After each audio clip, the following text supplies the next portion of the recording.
Hello everybody, welcome back for another KIPS vlog. Today I have with me John Oden, owner of Empowered Strength, owner and head coach, sorry about that, in Bend, Oregon. John is a fellow Highland Games athlete, a guy that I met throughout the games, a great guy, a great coach, another amazing strength trainer, kettlebell extraordinaire. Today I have him with me. We're going to talk about some Highland Games kettlebells, and especially application. So John, go ahead and say hello to our audience.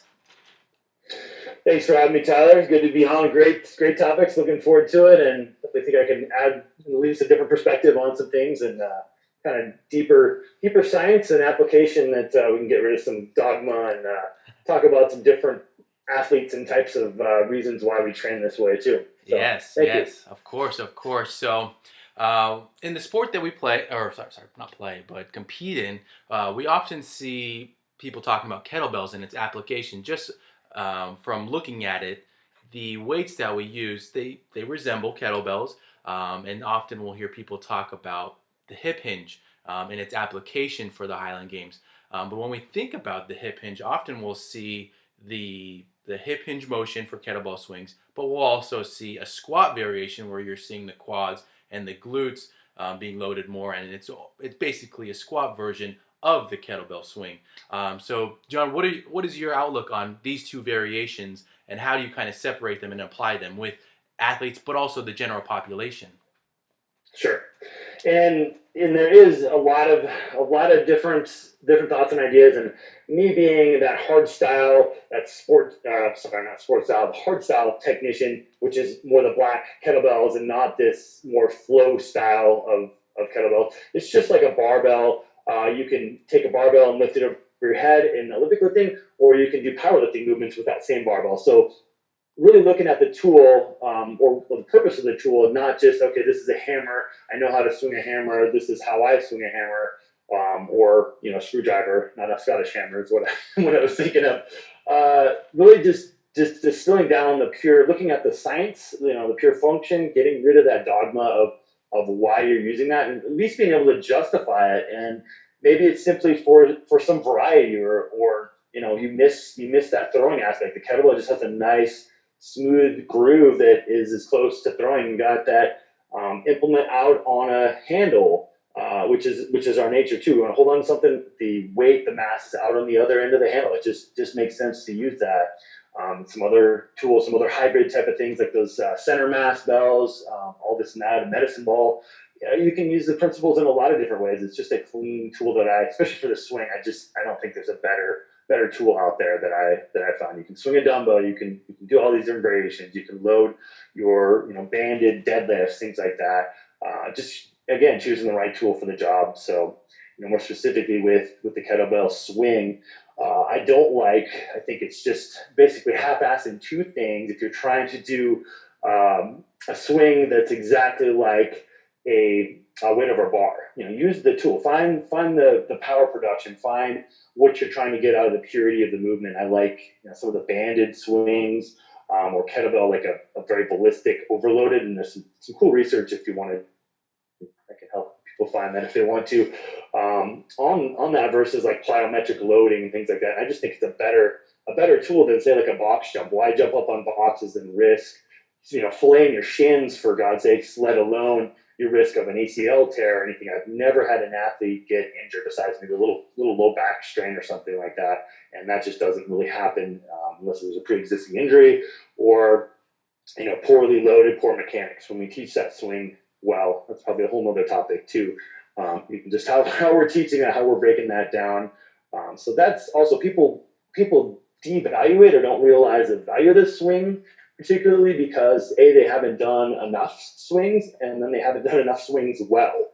So you really need to put some time in, and it doesn't necessarily mean it needs to be like the 10,000 swing, Dan John kind of challenge, and that gets kind of crazy if you've ever heard or done some of that. And it also means you probably need to do more than 10 swings a week or something, even if they're heavy banded swings with 200 pounds or something like that. So hopefully that gives a little lead in. Anything more specific you'd like? No, I think you really hit it on the nose right there with it's finding the right tool for the application. So when we're thinking about the hip hinge variation or the squat variation. It's what depends on your athlete. What is your athlete, or even your regular client, your regular Joe Smith, Jane Smith, what is it that they are trying to, Mm-hmm. get from it? Are they, trying to build core strength? Are they trying to build quad strength? Whatever that might be, it's finding the right tool to apply it for them. And even, I think, yeah, you mentioned a little Yeah, bit later on there, it's the variation too. You can mix them up depending upon their goal for their movement. So very good point right sure. there. So as I started off talking about, both John and I are Highland Games athletes. One of the events that John is actually, John, you still hold a world record in wob, don't you? Is it spinning wob? I do the spinning wob. I was tapping on the bar and actually had the height. Everybody loves to say that too. Several times I was going after the standing record, and I actually came into the sport. Only reason I probably stayed with it is I was halfway decent at standing, believe it or not. So I do like to share that. I'm Yes. not always that going to the dark side spinning guy. I pretty much stood all year long, and I did hit 18 feet, which isn't too shabby. So Yes, still yes, got something good, but that's yes. not 21 feet is actually the record now with the spin. So Wow, wow, yeah. So yeah, thank you. with weight over bar, if you guys want to imagine, it's two standards with a bar, and the goal is to, of course, get the weight over the bar. It's not weight for height; it's weight over bar, which is where a little bit more technique Absolutely. comes in. So in this, often when someone comes by and watches or even sees it on social media, they'll immediately say, wow, keep doing those kettlebell swings. But as John and I know, as you get your technique, you fine tune it more. It may start off looking like a kettlebell swing, but often you switch from a Yeah. hip hinge into more of a snatch or clean position. So John, can you expand on that a little bit more with the technique, and how maybe using some kettlebells or even getting the hips into that motion can really help benefit that movement? Exactly. That's a good point. And like we talked about, I posted a video a couple years ago to help break this down, and quite honestly, confirm for myself too that we don't want to half-ass those two things. We want to take the gym tools and keep them somewhat separate, or somewhat modify. I did have a point where I threw kettlebells. I didn't have access to all the weight, so you can get halfway decent actually throwing kettlebells and combining two elements. But again, from that hard style, which is a very, I guess to break that down a little more, is a very strict hip hinge with a very crisp snap at the top and breathing, all these mechanics. You can watch the videos. I can break this down for you in other ways too. But looking at the purity of hip hinge, and it's that horizontal, more akin to a long jump than which I would say, and research would show as well, that the long jump is more for movements where it's just hinge, where the vertical component, which the weight of our bar, not to get overly technical, but that hinge and finding that length and the pendulum of that action versus that vertical transfer. Of course, weight over the bar, so it's a vertical component. We need to take as much of that stored elastic energy, but then drop down, hit our positions where we're able to stand up, which I found more carryover.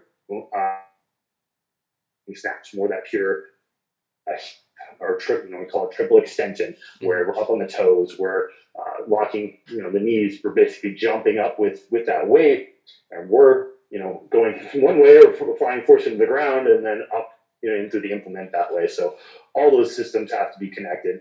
And the swing's just a nice variation to develop that power, along with the kettlebell. Snatch can be a great tool, but being careful and more that beginner end of things, that's great. Just learn to swing well, and then go out in the field and learn to throw weight over bar. Your brain, your body can do both.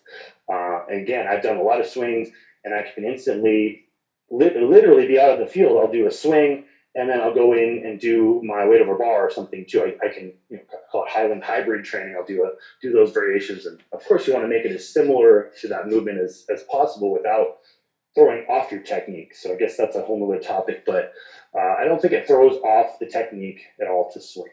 Just as much as a barbell movement, a snatch doesn't throw off anyone's technique. The more crisp and dynamic I've been able to be with my swings and my snatches have never hurt. I mean, maybe a really heavy deadlift or something, which I fortunately have not had ever in my life. I've been too strong to throw that thing well, but I have heard, people on that side of things talking like well over double body weight, 2.5, 3 times body weight kind of stuff, or just really big guys with 700-pound deadlifts in the heavyweight type stuff. 600-pound deadlifts, I don't know. 700 is definitely pushing that envelope. But, Yeah. so hopefully that makes sense. Looking at that tool is it a more conditioning thing, which swing is great for that? Is it a true power? And again, that would be using those heavier bells, for guys well over 100-pound bells. Otherwise, you're trying to combine two elements that aren't as efficient, or banded swings would be your ultimate power tool. You can do some overspeed type of stuff with the swing and or the snatch, as well as the lighter. I can develop a lot of power, a lot of force with even like a 53-pound. We're talking kilograms, by the way, too. So if I start throwing out numbers, saying 24, it's all the kilo numbers. Just add that little piece as well. So I still get some value out of it. But to do that for many, many reps, I think he's going to hit a ceiling pretty quickly. Again, beginner versus advanced athlete. But the safety value, the total, call it GPP, general physical preparedness, anything along those lines, right? Versus this specific area, you simply have to throw the actual weight a lot and be accurate with that weight. Find your timing, because it's still a weight with an actual hand is still a little different. So hopefully that makes sense. And, Yeah. Some details in the training. Again, that's a little guy that, or like I said, a banded swing would be a nice variation for that power. Or simply go deadlift. You want to hit your hand and you want to train more that strength component, or finding your whole area. Are you weak on one lift, or looking at the holistic, which is what we do in our gym from athletes to elderly people. What is your strength across the board, and movement quality, things like that. But really looking at strength standards, which some other strength coaches have done over the years, and I think done fairly well. But I think we can expand on that and put some other functional athletic movements, whatever you want to call them, in there as well. Yeah, that's great. And I know you mentioned, the snatch already, banded kettlebell swings. What other maybe exercises do you recommend to build for maybe a strength coach that has a Highland Games athlete, or even a Highland Games athlete that is a personal trainer? What exercises Sure. you share with them, the top secret ones right now? Sure. And the secret is there's no secret, basically. It's just the consistent fundamentals of all this stuff. I hate to blow anything out of the water or whatever. Everybody tail spinning down somewhere, but it's just really consistent. Again, using that kettlebell swing, or deciding, finding the appropriate loading. And I guess this is another little piece too. You can, if you don't want to learn the Olympic lifts, which I don't know if everybody should, as much as I love the Olympic lifts, I'm becoming even more into the coaching competitive side of things. I'm also the guy saying it may not be the best tool for something. If you don't have a lot of good coaching around you, just time to put in, really good mobility, why are you doing Olympic lifts? That might be a question. Or at least you should modify and probably not do full Olympic lifts. I would say, speaking more on that end of things as well, if you are going to, start with the hang variations, a lot of drills, a lot of things I wish I would have spent more time on myself, getting really good, having great shoulder range of motion. If you're missing shoulder range of motion, you're trying to catch that weight overhead, good luck. You're going to have shoulder, neck issues, low back issues, not if, but when, basically. Or just like high pull variations, things like that can be great. There's old school exercises like the power curls and things like that have some value to them too. Keep it simple. You really have to decide on the right tool for the job and have that right coaching mentality. And thankfully, there's a lot of Olympic lifting coaches that are very good. They don't always see the tool the same way that we do as well. Some Olympic lifting coaches in our areas are all about the full Olympic lifts for everything. So meaning from the ground to overhead and dropping, fully underneath the weight, which I don't believe in so much in season. I'll do a little bit of that and cycle it in as part of my training, partly just because it's fun. I want to load heavier. I still want to be, in the lightly competitive end of the Olympic lifting spectrum. So hopefully that answers that. Nothing really that specific on the power aspect. I do like hill sprints, I guess, would be one of those pure power movements that I think is an old school kind of forgotten value. Not so much with the box jumps as much as I I'm pretty good at box jumps and posted some videos a long time ago and got some flack for posting just to say, hey, this is fun. I'm doing this. I don't train this way. I don't train my athletes this way heavily. But looking at overall athleticism, people forget and look at that specific carryover, just like weight over bar. What's the closest thing you can do in the gym that mimics that motion?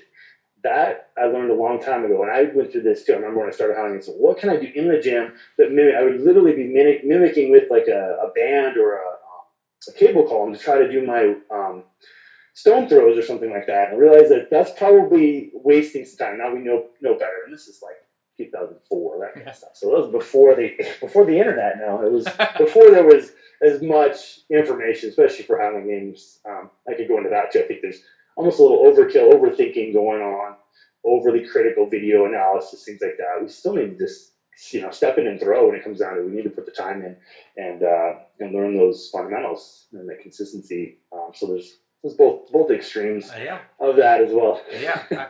So I think you mentioned two really good points. With one, if you don't have the proper coaching for Olympic lifts, even if you're working as a trainer yourself and you haven't done them before, or you haven't gone through the proper certifications to teach that knowledge, it's you got to be careful teaching those really technical movements with your clients. But then two, if maybe you are a trainer or even a Highland Games athlete doing different variations, like you said, the hangs or modified versions of them. I remember when I was first getting into the Highland Games, someone that had talked about modified versions of basically the high pull was Matt Vincent, and I saw that and I was like, wow, that's a good idea. Way to modify an exercise, still develop strength or power, and be able to apply that in the field. So two very good points right there. But John, of course, thank you so much for taking the time to do this vlog with me. Again, this is John Oden, owner of Empowered Strength in Bend, Oregon. If you guys are ever up there, please make sure you check out his gym. Go to his Facebook page, check him out, check out his YouTube. He's got really, really good videos about Highland Games, strength. I've watched them all 20, 30 times myself, and I love them. So guys, thank you for watching this video. John, thank you for joining me, and we'll see you guys next time. Enjoy. All right. Thanks, Tyler. Perfect.